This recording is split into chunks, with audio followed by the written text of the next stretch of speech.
Y el día de hoy vamos a cambiarle un poquito el tema. ¿De qué estuvimos hablando durante 10 semanas? De la oración. Pues ya tienen todo el manual, ya tienen toda una idea y ya tienen todo el ánimo para estar orando. Y para hacerlo frecuentemente. No se espere al domingo para agarrar la Biblia y orar. Todos los días. En ocasiones pensamos, es que no tengo tiempo. Haz un tiempo. Ahí cuando estás a punto de hacer algo así, detente y apártate un ratito y 15 minutos agarrarlos para orar. ¿Y por qué les hago mención de esto? No nada más porque estuvimos hablando de la oración, sino porque hoy vamos a hablar un poquito, obviamente, de la Semana Santa. Ahorita pues estamos escuchando por todos lados que la Semana Santa, que la Cuaresma empezó hace unas semanas atrás, con lo que se conoce tradicionalmente en el miércoles de ceniza, y toda esta celebración obviamente está influida por la Iglesia Católica.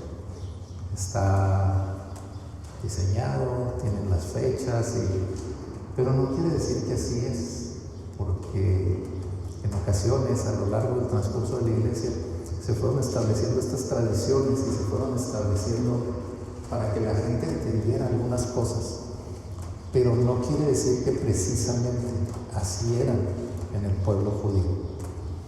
El pueblo judío tenía tradiciones muy fuertes que estaban basadas en la Escritura, y lo más fuerte de su cultura eran las celebraciones del Señor.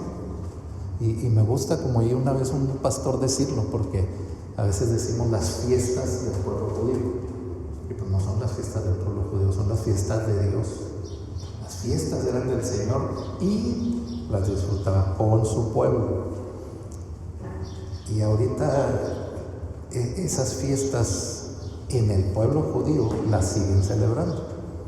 Siguen celebrando la Pascua tal cual, con los panes sin levadura, y tal cual está escrita que la siguieran celebrando. Y esto no quiere decir, no los estoy animando a que no van a estar pensando, ahorita nos va a decir Arturo, así la van a celebrar. No. Porque ya es diferente. O sea, todo cambió porque tuvimos nuestro Cordero para la Pascua en Cristo Jesús, y todo cambió. Ahorita escuchamos a la gente decir que está ayunando, y pues hay unos diferentes, ¿no? Eso de que no coman carne los viernes. Hay gente muy crítica y dice que no lo debe de ser, y que esto, y que a lo mejor esa persona honestamente está haciendo algo para el Señor. Y cuando ayunamos, lo importante del ayuno no es de que hagamos algo en sacrificio para Dios, porque ya no tenemos que hacer sacrificio. Es que nosotros, buscando a Dios, queramos limitar lo físico para buscar lo espiritual. Entonces, en esta temporada hay muchas cosas que suceden, lo que la gente hace, que dejan de tomar Coca-Cola, que dejan de comer carne. De todas maneras está tan cara que comemos menos carne cada vez. O si no, el ácido úrico me recuerda, y miren, como menos carne cada vez. Alguna gente deja de tomar bebidas alcohólicas. Pero no, esto viene de toda una idea de pensar que este tipo de cosas son ritos de purificación que preparan para la Pascua, para la celebración de la Semana Santa, para la celebración del Domingo de la Resurrección. Sin embargo, no necesitamos ritos de purificación, no necesitamos todas estas cosas. Si ustedes tienen esta tradición, analícenla y piénsenla a la Escritura, y vean en realidad qué es lo que dice la Escritura que debemos de hacer, y analicemos lo que sucede en la Escritura. Por eso les hablé, antes de empezar esto, les hablé un poquito de la imaginación, porque en ocasiones oímos las cosas y las damos por hecho y las hacemos, y no pensamos todo el trasfondo que tiene. Así que este domingo, el día de hoy, se conoce como el Domingo de Ramos, y tengo un cliente que tiene unas plantas en ramos, entonces ellos están felices esta semana porque piensan que es el domingo de ellos, pero no. Ramos Arizpe es una ciudad, pero el domingo de Ramos se refiere a lo que sucedió cuando Jesús entró en la ciudad, en Jerusalén, y la gente le ponía las palmas para cubrir el camino por donde iba a pasar. Cortaban palmas y se los ponían para el paso. Y es de lo que vamos a estar hablando hoy, no me voy a adelantar, pero el primer versículo que vamos a leer es Mateo 20, del 17 al 18. Perdón, hasta cometí, me parece que un error ahí, no les puse el versículo 19. Así es que no está ahí en la pantalla, pero sí se los voy a leer. Mateo 20, 17 al 19. Cuando Jesús iba subiendo a Jerusalén, tomó aparte a los 12 discípulos y por el camino les dijo: He aquí, subimos a Jerusalén, y el Hijo del Hombre será entregado a los principales sacerdotes y escribas, y le condenarán a muerte. Le entregarán a los gentiles para que le encarnezcan, le azoten y le crucifiquen, mas al tercer día resucitará. En el Evangelio de Mateo hay 3 menciones que el Señor les hace acerca del tiempo de la pasión, acerca del momento en que el Señor iba a padecer. Las 3 las hace en diferente lugar, las 3 las hace únicamente a los discípulos. Esta no es una plática que el Señor hizo para todo el pueblo, o como el Sermón del Monte que empieza a hablar y se empieza a juntar más y más gente, y el Señor le da el sermón para todo el mundo. Estas fueron instrucciones directamente a los discípulos, por eso dice ahí, los tomó aparte y privadamente a los 12 nada más les hace esta mención. Las 3 veces que el Señor les hace la mención, la reacción de los apóstoles es diferente. En una de ellas es donde Pedro se acelera y le dice: Señor, no pase tal cosa, y dice: yo aquí estoy contigo, y el Señor lo calma y le dice: Pedro, es necesario que esto suceda. Y esta mención que les acabo de leer es la última, es la tercera mención que Jesús les hace. Y en esta, ahí están de camino a Jerusalén, y para los discípulos no era raro que estuvieran de camino a Jerusalén. Iban camino a la Pascua a Jerusalén. En las fiestas, lo que sucedía es que varias de las fiestas era un requisito que la fiesta se fuera a celebrar a Jerusalén. Entonces ya se imaginarán cómo estaban los caminos rumbo a Jerusalén. Es una semana antes de la Pascua y los caminos están llenos de peregrinos. Todos los que viven fuera de Jerusalén están subiendo a Jerusalén para ir a la celebración de la fiesta de la Pascua. Y aparte, pues muchos de ellos lo hacían con tiempo porque había ciertas cosas que iban a hacer. Tenían que ir al templo y presentar sus ofrendas. Así es que la gente se iba con anticipación, porque algunos llevaban ya su ofrenda que iban a presentar, ya físicamente la llevaban, y otros no, eran de los que no, ya la compramos, al cabo ya en el templo allá frente a la venta, ahí se la compramos a Don Chon, que vende los 2 palomos, que es lo que nos toca a nosotros, porque somos muy pobres, y ahí la compramos. Entonces están llenos los caminos, y cuando Jesús se enfila a Jerusalén, le dice a los discípulos: vamos a subir a Jerusalén, pero antes de que vayamos, y a lo mejor no fue la mención detallada que los discípulos requerían, pero el Señor les dice: vamos a subir a Jerusalén, y es necesario que el Hijo del Hombre, o sea, Él, fuera entregado a los escribas y los sacerdotes para que fuera juzgado, y que fuera entregado, y luego los escribas y los sacerdotes lo entregarían a los gentiles, refiriéndose a los romanos, para que hicieran escarnio de él, o sea, que se burlaran de él, que lo maltrataran, lo crucificaran, pero al tercer día resucitarían. Parece ser que los discípulos en esta tercera mención no entienden bien lo que les está hablando, porque después de estos versículos es el pasaje donde la mamá de los hijos de Zebedeo va y se presenta al Señor con sus dos muchachos. Y llega con sus 2 muchachos porque eran de Chihuahua. Y ahí se presenta con el Señor a decirle: Señor, ahora que vas a estar en tu reino, o sea, que sí habían entendido que venía la pasión y que iba a manifestarse el reino de los cielos. Y le dice, ahora que vas a estar en tu reino, manda que mis hijos se sienten a tu lado, uno a la derecha y otro a la izquierda. Y casi le digo, por si hay duda, estos son mis hijos, aquí los traje a los muchachos. Y el Señor, obviamente, sabe que eso no es posible, pero es muy amoroso en responderle. Le dice, ¿están dispuestos a beber la copa que voy a beber? Y no está hablando de la copa de la Santa Cena, está hablando del sufrimiento por el que iba a pasar y entregar su vida. Y ellos, según ellos en la respuesta, dicen, sí, estamos dispuestos. Y el Señor les dice, ok, pero no les corresponde ni a ustedes ni a mí decidir quién está a mi diestra y a mi izquierda y a la diestra, sino esa es voluntad del Padre nada más. Pero esto nos hace ver que entonces otra vez los discípulos, o al menos la mamá de los hijos de Zebedeo, estaba pensando en un reino natural, en un reino físico. Ya se estaba viendo ya, o sea, vamos a Jerusalén.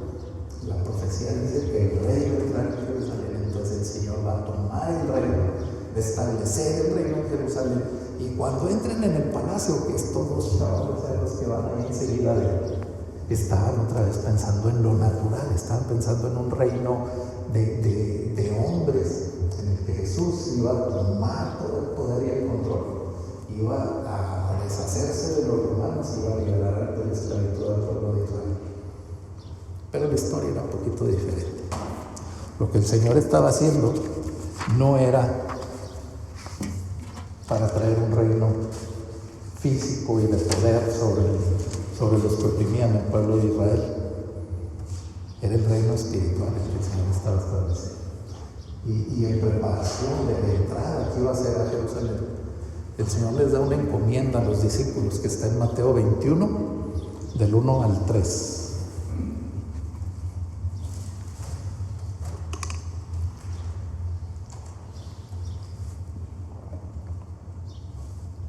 Dice, cuando se acercaron a Jerusalén y llegaron a Betfagé, junto al monte de los olivos, Jesús entonces envió a 2 discípulos, diciéndoles, id a la aldea que está enfrente de vosotros, y enseguida encontraréis una asna atada y un pollino con ella.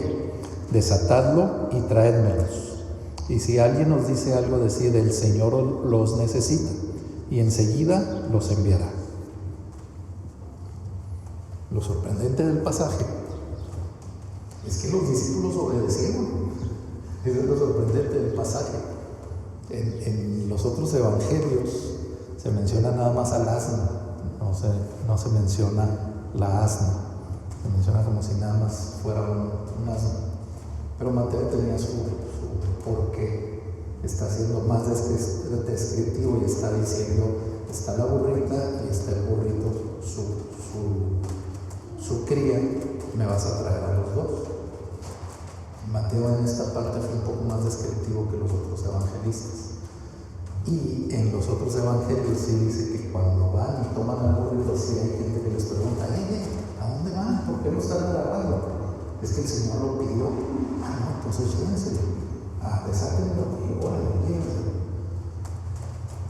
Los discípulos cumplieron inmediatamente, que son los versículos 6 y 7, ahí mismo en Mateo 21. Dice, entonces fueron los discípulos e hicieron tal como Jesús les había mandado y trajeron el asna y el pollino y pusieron sobre ellos sus mantos y Jesús se sentó encima. Parecía un mandato simple y sin trascendencia. A lo mejor nada más pensaron, o tal vez nosotros pensaríamos, el Señor nomás les está encargando un medio de transporte para entrar a la ciudad. No quiere entrar aquí, quiere entrar en un asno sentado, montado arriba del asno. Entonces los mandó a buscarlos, pero no. Había un propósito específico por lo cual el Señor les dijo a dónde fueran por el asno. Les dijo lo que iba a suceder con la persona que estaba allí. Por eso les dijo, y si alguien les dice algo, díganle pues para el Señor. Pero también había una necesidad de que fuera un asno. Y la clave de la obediencia de los discípulos, del por qué reaccionaron de inmediato a cumplir, está en los versículos que están en medio de lo que leímos, que son el versículo 4 y 5, Mateo 21, 4 y 5. Esto sucedió para que se cumpliera lo dicho por medio del profeta cuando dijo: decid a la hija de Sión, mira, tu rey viene a ti humilde y montado en un asna y en un pollino, hijo de bestia de carga. No sería raro que los judíos supieran esta profecía, porque esa profecía de Zacarías era una profecía que era muy conocida por el pueblo judío. Todas las profecías eran conocidas por el pueblo. Era la labor de los sacerdotes enseñar al pueblo la ley, los profetas y lo que el Señor había escrito. Y esta profecía era algo que conocía bien el pueblo. Entonces, cuando Jesús manda a pedir el burrito, los discípulos entienden y dicen: es la entrada triunfal en Jerusalén. De hecho, si ven sus Biblias, las Biblias tienen unas subdivisiones que les pusieron ahí, y este pasaje dice como título la entrada triunfal. No está en los manuscritos originales, no están estos títulos.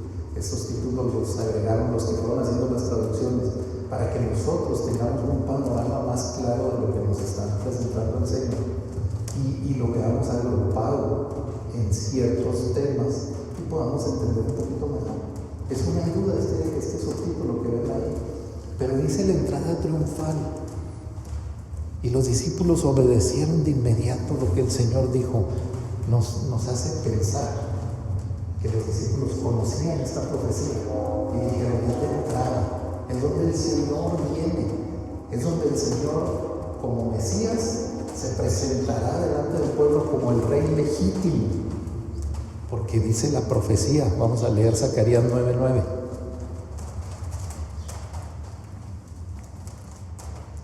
Dice: regocíjate sobremanera, hija de Sión, da voces de júbilo, hija de Jerusalén. He aquí tu rey viene a ti, justo y dotado de salvación, humilde, montado en un asno, en un pollino, hijo de asna. Dice que viene a ti y que viene el rey el rey justo y dotado de salvación. En otras versiones, en lugar de dotado de salvación, dice el rey justo y salvador. Es nada más un acomodo de la traducción, pero en realidad el significado era lo mismo. Estaba hablando la profecía de Zacarías que cuando fuera el tiempo, el Mesías iba a venir, iba a entrar en Jerusalén y iba a entrar montado en un burro. Qué curioso, ¿verdad? Ahorita vamos a ver por qué el Señor tenía que entrar montado en un burrito. Pero entonces, cuando empiezan a entrar, la multitud se levanta y está enardecida. Todo el pueblo que está viendo que el Señor viene en el burrito entrando a la ciudad. Vamos a leerlo un poquito, los siguientes versículos de Mateo 21. Si quieren pueden dejarle un separador ahí a Mateo 21, porque vamos a ver otros versículos y luego voy a volver a hacer menciones de Mateo 21. Los versículos 8 al 11. Dice: la mayoría de la multitud tendió sus mantos sobre el camino. Otros cortaban ramas de los árboles y las tendían por el camino. Y las multitudes que iban delante de él y las que iban detrás gritaban diciendo: Hosana al Hijo de David, bendito el que viene en el nombre del Señor. Hosana en las alturas. Cuando él entró en Jerusalén, toda la ciudad se agitó y decían: ¿quién es este? Y las multitudes contestaban: este es el profeta Jesús de Nazaret de Galilea. Dice, toda la ciudad se agitó. Y dice que cuando va caminando Jesús, la gente que iba enfrente y la gente que iba atrás empezaron a gritar: Hosana al Hijo de David, Hosana en las alturas, bendito el que viene en el nombre del Señor. Toda esta gente es la que iba a Jerusalén a la celebración de la Pascua. Dice, gente que iba enfrente y gente que iba atrás. El camino estaba lleno de peregrinos rumbo a Jerusalén. Toda la gente estaba viniendo a Jerusalén, y Jesús, cuando llega con el burrito, pasa y Y los que van entrando en ese camino reconocen lo que está sucediendo. Y dicen, el rey está entrando a la ciudad. Imagínense la emoción. Haber escuchado esta profecía, haber oído que te enseñaron la profecía, y llegará el día en que venga el rey, y el rey vendrá a ti, dice, escribió el profeta Zacarías, que el rey vendría a la ciudad, y que entraría montado en un asno. Y entonces ven a Jesús, el alboroto en la ciudad, todo lo que ha venido sucediendo, las sanidades, lo que han escuchado que está pasando, los discípulos que andan pegados con él.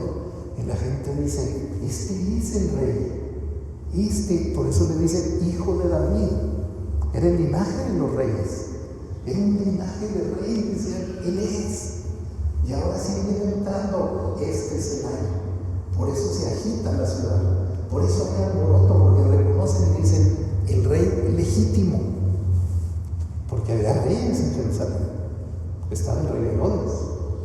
Y Roma ponía a los gobernantes sobre las provincias, y les tenía ya Poncio Pilato como regidor de la provincia, y él ejercía dominio sobre Israel.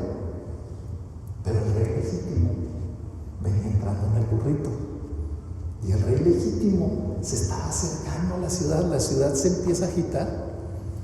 Y esta profecía, a lo mejor la de Zacarías, muchos la conocíamos, pero estaba profetizada desde el Génesis. Desde Génesis se había hablado de Jesús, de qué tribu vendría, y lo relacionaba ya con el burrito. Dice Génesis 49, 10 y 11. El cetro no se aparta. Esta profecía la está dando Jacob a sus hijos. Jacob junta a sus hijos y empieza a darles profecía a cada uno por uno, y les empieza a decir, Efraín, esto, a ti, esto. Y aquí llega con Judá y le dice, el cetro no se apartará de Judá, ni la vara de gobernante de entre sus pies, hasta que venga Silo, y a él sea dada la obediencia de los pueblos. Él ata a la vid su pollino, y a la mejor cepa al hijo de su asna. Él lava en vino sus vestiduras, y en la sangre de las uvas su manto. Esa palabra Silo es una palabra poquito difícil de entender el significado, porque no está clara ni tiene muchas ocurrencias en la Biblia. Menciona que se refiere a una simiente. De simiente me refiero a descendencia, a alguien que ha sido enviado, a alguien pacífico o próspero. Podemos entender entonces que esta mención que le están haciendo a Judá se está refiriendo a que Jesús vendría del linaje de Judá, que Jesús estaría asociado a un burrito, porque ya menciona el burro. Él ata a la vid su pollino, y a la mejor cepa el hijo de su asna. Lo que en Génesis parece como que nada más lo insinúa Jacob, lo vemos confirmado en Zacarías y lo vemos sucediendo en Mateo. En la profecía de que Jesús, de la tribu de Judá, era hijo de David, porque era descendiente de David, cabalgó a Jerusalén como el rey legítimo arriba de un burrito. Es toda esta profecía la que viene cumpliendo, y por eso los discípulos lo decían luego, y por eso toda la ciudad se enardece, y toda la ciudad está vitoreando al rey. Y esta actitud de los que van delante de él, de quitarse el manto y poner el manto en el camino, lo que hicieron es que todos el manto que llevaban lo empezaron a poner en el camino por donde iba a pasar Jesús, y ponían las palmas también, ponían las hojas que cortaban de los árboles. Era una tradición que la gente ponía los mantos para el pase de la corte real. Cuando venía la corte real, la gente tenía que despojarse de su manto, ponerlo en el camino para que la corte real pasara sobre esos mantos. Era una señal de sumisión, era una señal del nivel por encima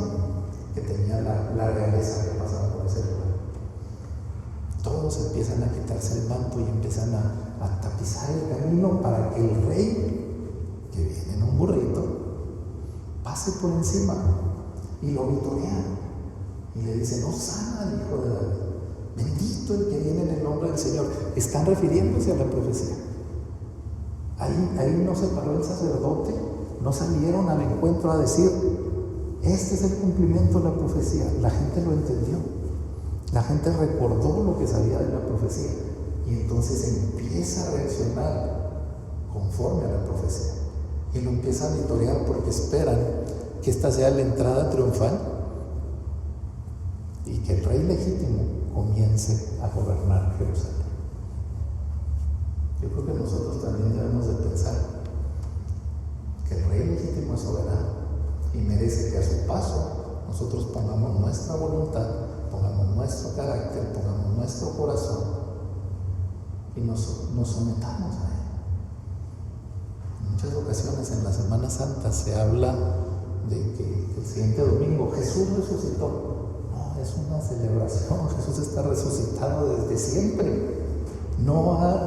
Resucitó una vez y fue suficiente y vive para siempre. No tiene que volver a resucitar, es un recuerdo. Y les aclaro porque yo sí vengo de la tradición.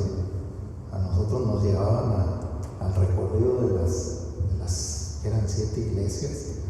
Qué bueno que ya se me olvidó. Las 7 iglesias y las 7 palabras y luego todo el Via Crucis. Y en estos días, de este domingo hasta el otro, era como si fuera un cementerio. En la casa no se podía poner música, no se prendía la televisión, no había permisos para salir a fiestas, todo era así, seco. Eran las tradiciones que había. Pero en realidad no estábamos rendidos al Señor, éramos bien tradicionales. Pero pasaba la Semana Santa y agárrate el vuelo completo y a vivir como habíamos vivido toda la vida.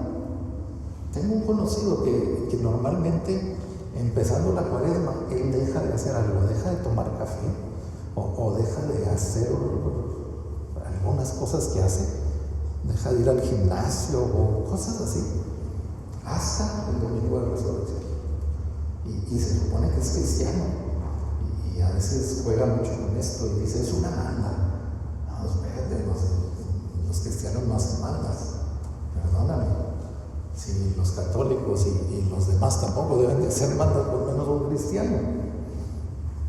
Pero se acaba el domingo de resurrección y como si no le hubiera hecho mella todo este tiempo de ofrecimiento. O sea, fue un mitigar su cuerpo, fue un maltratarse, pero no sirvió para nada más. Debemos de pensar que el rey legítimo se nos revela a través de este pasaje y que nosotros debemos entender que ese rey legítimo tiene que gobernar en nuestra vida, si es que nos estamos llamando cristianos, y dejar que él sea soberano. No dejar que las tradiciones nos aten para hacer algo que en realidad no va a suceder. La entrada triunfal tiene otro significado también. Aparte del rey legítimo, nos muestra al rey victorioso. Y suena un poquito contradictorio, porque la entrada triunfal no es triunfal porque Cristo no venció en esa entrada. Cristo iba rumbo al sufrimiento. Esta multitud que está victoriando, que está echándole hosanas y que está gritando y que está agitada, la semana siguiente estaban gritando otra vez, pero ahora gritaba: crucifícalo, crucifícalo. Dicen que eran otros, no, era la misma multitud. Acuérdense, ¿a qué iba la multitud? A la celebración de la Pascua. ¿Y qué sucedió cuando a Jesús lo tienen preso? En tradición por la Pascua, el gobernante tenía por costumbre liberarles a un preso. Eso era por la celebración de la Pascua. Roma lo había puesto como una concesión para darles algo a los judíos en el tiempo en que celebraban su Pascua. Roma no la celebraba, pero les daban algo ahí para darle algo a los judíos en el tiempo de la Pascua.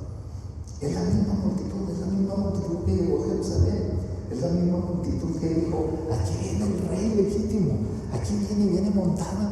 ¿En qué venía montado? En un burrito. Y que ahora sí, es el momento a la siguiente semana están gritando crucifica. No había habido victoria. Jesús no conquistó la victoria con la entrada en Jerusalén. ¿Se acuerdan que ahorita vimos que en Zacarías decía que vendría como justo y salvo? O como justo y dotado de salvación, les leí yo en la versión de la Biblia de las Américas. ¿Qué significa? Que Jesús venía como justo y salvo. Como justo es muy claro saberlo, ¿verdad? No venía como justo, era el justo el que venía. Porque Jesús es justo completamente. Jesús no necesita ser justificado de nada. ¿Será entonces que Jesús dice que venía justo y salvo? Y esa palabra, la que se traduce como salvo, significa más bien alguien que está siendo salvado o que será salvado. Por eso en las traducciones le dan el sentido de la labor del Mesías, y no, otra vez, les hago muchas veces aclaraciones de las traducciones, pero no es para decir esta traducción está mal, sino que es para que entendamos por qué los que la tradujeron la dejaron con ese significado, y entendiendo por qué lo hicieron, entendemos todo el significado y la expresión. Está hablando sí de alguien que va a llegar a ser salvador, pero que pasó por el proceso de salvación. ¿Quiere decir que Jesús necesitaba ser salvado? ¿Necesitaba Jesús ser salvado de pecados? No necesitaba ser salvado, absolutamente que no. ¿Necesitaba ser justificado? No, tampoco, él era justo. Entonces, ¿qué es lo? Suena así como caricatura, ¿verdad? Entonces, ¿qué lo dice? Hablándolo después. Entonces, ¿qué significa? Lo que significa en este pasaje que Zacarías es el que lo está mencionando, es que Jesús no ganó su victoria. Jesús ganó su victoria en la muerte y la resurrección. Pero en la muerte y resurrección, Jesús no resucitó por su propia voluntad. Jesús en su resurrección estaba completamente sometido a la voluntad del Padre, para que fuera manifiesto que él había cumplido el plan y la voluntad del Padre. El que resucitó a Jesús de los muertos fue el Padre, y lo levantó de entre los muertos. En ese momento es el Rey victorioso. Cuando Zacarías lo menciona y que dice que entrará en la ciudad y viene justo y dotado de salvación, justo y salvador, es el significado de todo lo que va a suceder. Pero en ese momento que Jesús está entrando en la ciudad, no está victorioso. En ese momento Jesús todavía no tiene la victoria. Ya está concedido, pero todavía no sucede. Sucederá hasta la próxima semana, cuando Él haya resucitado. Pero en ese momento dice Zacarías que la multitud, Zacarías no dice la multitud, Zacarías no nos dice que la hija va a decir: Hosana, hijo de David. Bendito el que viene en el nombre del Señor. Y Hosana lo conocemos como una expresión de júbilo, de alegría, de victoria. Le estaban echando victorias, por eso también le ponían las palmas. Las palmas significan victoria. Cuando los que venían de la guerra regresaban victoriosos, les aventaban palmas. Y los griegos acostumbraban, por eso se acostumbró las guirnaldas. Por eso hasta nuestro himno nacional menciona la guirnalda de oliva. Era la victoria. Están reconociendo a Jesús como victorioso, pero el significado básico de Hosana es pedir salvación, es decir, sálvame. Vamos a ver el Salmo 118, 25 al 26.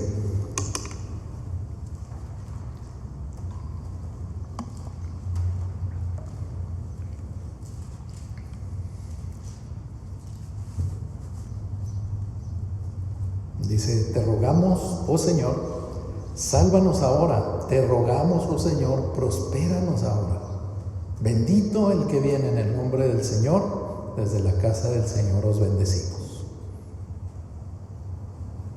Sin saberlo, la multitud estaba clamando al Señor por salvación. Estaba diciéndole, Hosana, hijo de David, Hosana. Estaba diciendo, el Mesías, sálvanos, sálvanos. Y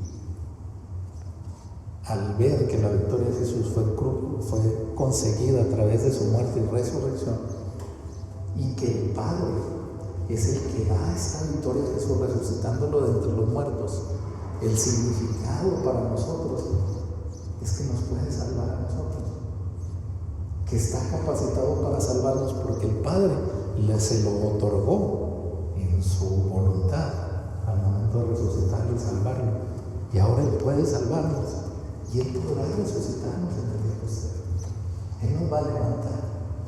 Por eso es el Rey victorioso el que entra arriba del burrito. La multitud, sin saberlo, está victoriando al Rey, a un Rey que conseguiría la victoria la siguiente semana. No al Rey victorioso que en ese momento iba entrando, porque les digo, la multitud lo victorió y la siguiente semana lo crucificó, pero estaba dándole el llamado de ayuda: sálvanos, Señor. Así como el Padre te va a salvar, así sálvanos a nosotros. La tercera cosa que podemos ver en este pasaje es que Jesús es el Rey gentil. Y no me refiero a gentil, a no judío. Me refiero a que Jesús es el Rey gentil y misericordioso, que viene montado en un burrito. ¿En qué venía montado? En el burrito. En la antigüedad, la tradición era que cuando el rey entraba a la ciudad, entraba con bombo y platillo, entraba con una demostración de poder y de riqueza. ¿No han visto la película de Aladín? Yo creo que sí, muchas veces, ¿verdad? Que en la película de Aladín, cuando el genio lo hace rey y entra y lo trae a la ciudad para que lo vea la muchacha, entra aventando monedas y viene así arriba de un elefante y dice que tiene muchos camellos dorados y viene así con toda su riqueza y con todo su poder y trae sus soldados y guerreros.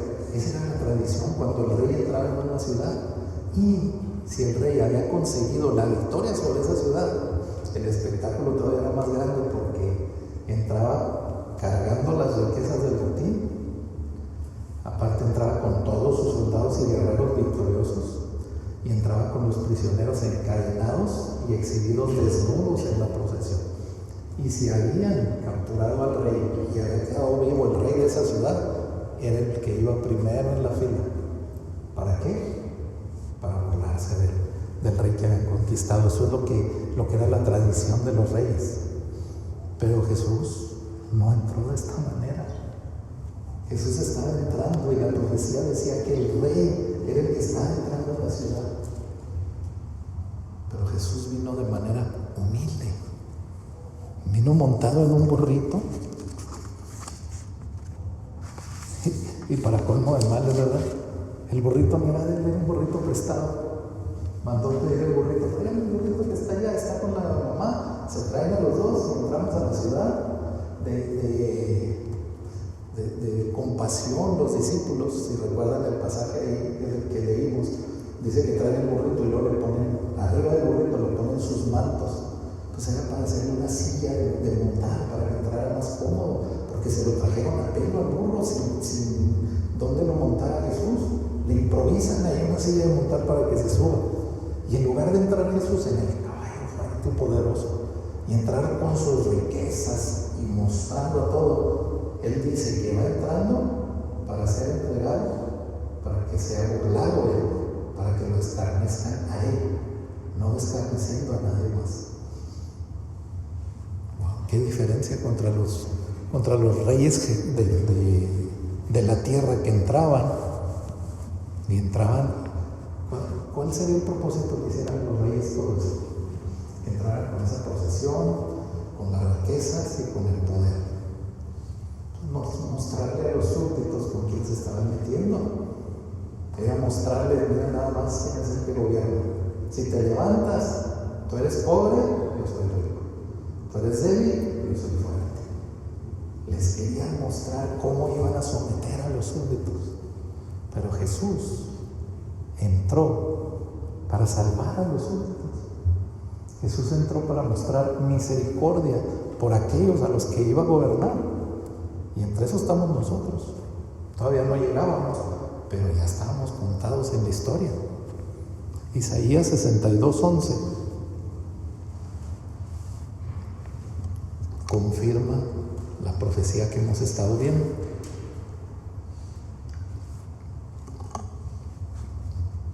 Dice: he aquí que Jehová hizo ir hasta lo último de la tierra. Decida la hija de Sión, he aquí viene tu Salvador. He aquí su recompensa con él, y delante de él su obra. Este versículo sí lo puse de la versión Reina Valera 60 porque está la traducción está más de acuerdo a lo que estamos mencionando, porque en la otra dice que viene con salvación, en la versión de las Américas, y aquí dice: he aquí viene tu Salvador. Ambas refieren lo mismo, pero esta está más concreta, diciéndonos quién es el que viene. Viene tu Salvador.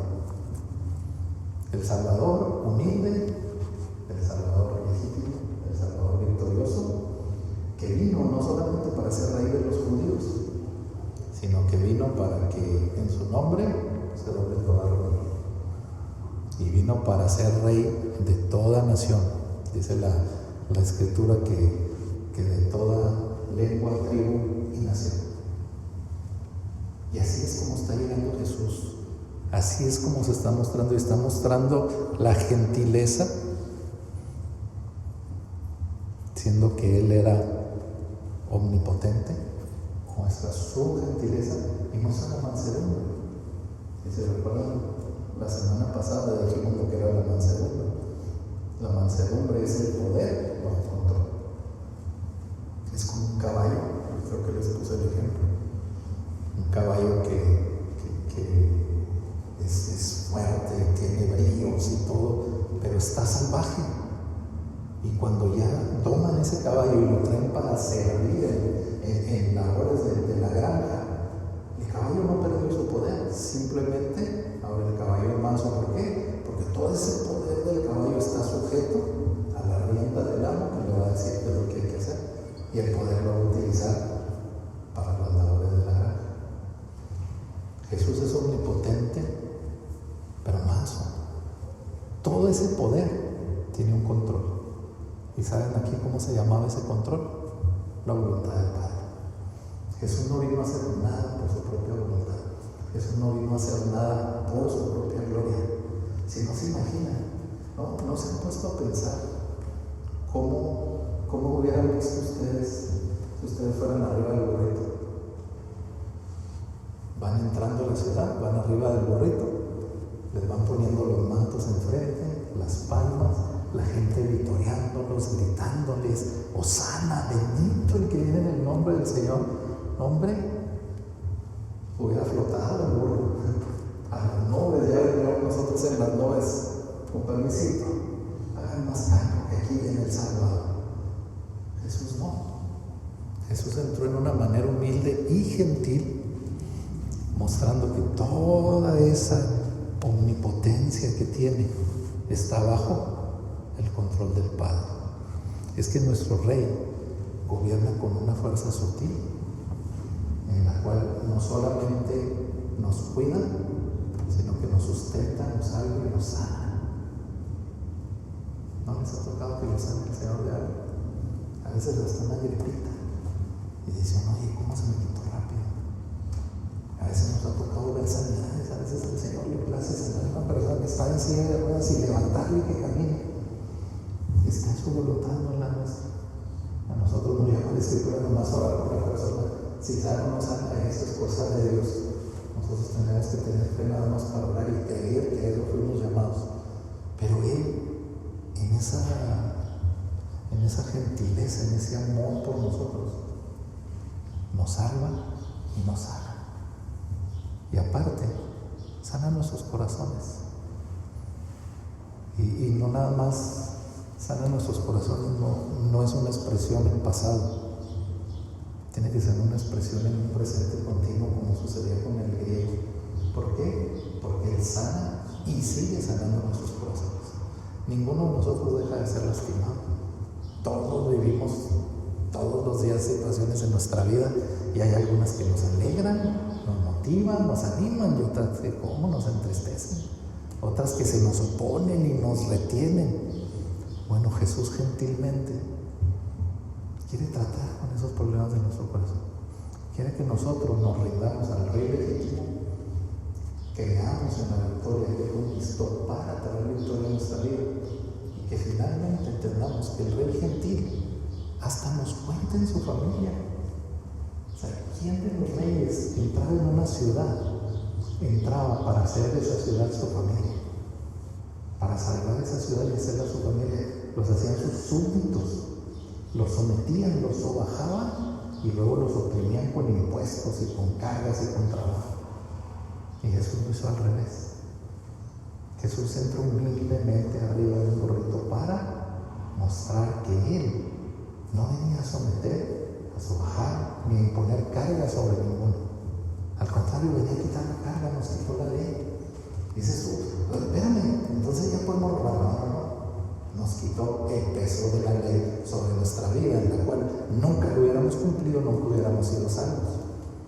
Nos libró de ese peso, nos prometió vida eterna, nos prometió ser resucitados y nos prometió que nos prepara un lugar en el cielo, porque somos familia. Por eso la profecía decía, hija de Sión, hija de Jerusalén. Está hablando de familia. Está hablando que la familia que viene la salvación para esta familia y que nosotros vamos a formar parte de esa familia. Tenemos un Rey manso y la verdad es que nosotros no somos muy mansos. No nos gusta mostrar mansedumbre.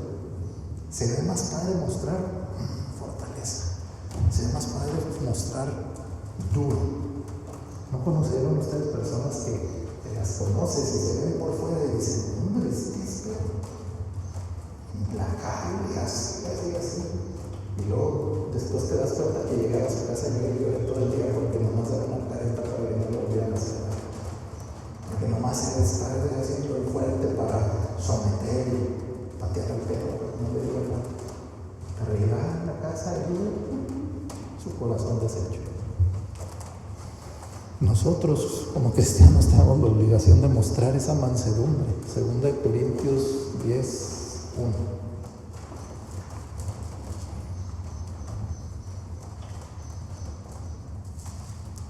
Dice, yo Pablo os ruego por la mansedumbre y ternura de Cristo, yo que he estado presente ciertamente soy humilde entre vosotros, mas ausente soy osado para con vosotros. O sea que Pablo era muy duro cuando no estaba con ellos, pero ya nada más llegaba otra vez con ellos y era, wow, otra vez humilde y tierno con todos ellos. Y eso que dicen que Pablo tenía un físico duro, fuerte, es una expresión dura en su cara. Y aún así dice, les ruego por la ternura y gentileza de Cristo, por la mansedumbre y ternura de Cristo. Filipenses 4:5 dice, vuestra gentileza sea conocida de todos los hombres, el Señor está cerca. Wow. Y mira, oí una analogía de que a lo mejor ya la han escuchado de la entrada de Jesús con el burrito en Jerusalén. Y dice que todos nosotros somos el burrito. ¿Por qué somos el burrito? Porque a donde vayamos, la gente nos vitorea y nos levanta y nos dice, y nos sentimos re bien, pero no reconocemos quién viene encima de nosotros. En realidad lo que sucede en nuestras vidas es por la gracia y misericordia de Dios. Mostremos también su mansedumbre. Seamos mansos con la gente. Seamos humildes. Y buscamos tener un corazón como el de Jesús, que cuando tuvo autoridad, lo que más mostró fue mansedumbre. Cuando estamos afligidos, Él es fiel Él es gentil para levantarnos y darnos ánimos. Cuando estamos destrozados por problemas emocionales, Él es gentil para vendar nuestros corazones y sanarnos y volvernos a levantar. Cuando hemos pecado, Él es gentil para perdonarnos y fiel y justo para levantarnos nuevamente. ¿Alguna vez les ha tocado a ustedes que después de haber pecado, el Señor los condenó? No, el que te condena es Satanás. Satanás es el que te condena y te recuerda y te dice, pecado, no puedes ser perdonado. Pero el Señor viene a decirte, sí puedes ser perdonado, permanece en mí, levántate. Y así como les dijo a muchos de los pecadores que sanó, o a la prostituta que perdonó, bueno, la adúltera, perdón, la prostituta, la adúltera, levántate y no peques más. Debemos de aprovechar esta temporada, no para hacer sacrificios, no para dejar de comer carne. Si lo hace y usted lo hace al Señor de corazón y es una forma de ayuno para usted buscar al Señor en un tiempo de oración, está bien. Pero si lo hace por la tradición, no lo haga. Si lo hace porque simplemente son pasos que están establecidos, no lo haga.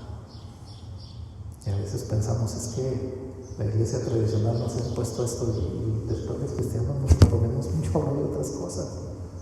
Simplemente disfrute esta temporada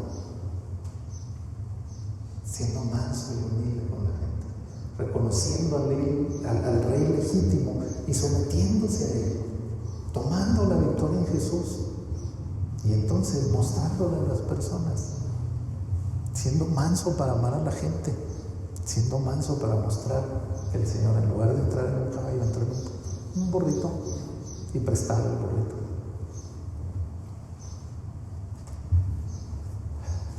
Así que no era de extrañar que le dieran al Señor los hosanas y el vitoreo. No era de extrañar. La gente se quedó con la profecía y quería su gobierno natural que lo librara de los romanos. Pero el Señor no vino a establecer un reino natural, vino a establecer un reino espiritual de salvación y de vida eterna. Y en ese es en el que pretendemos vivir.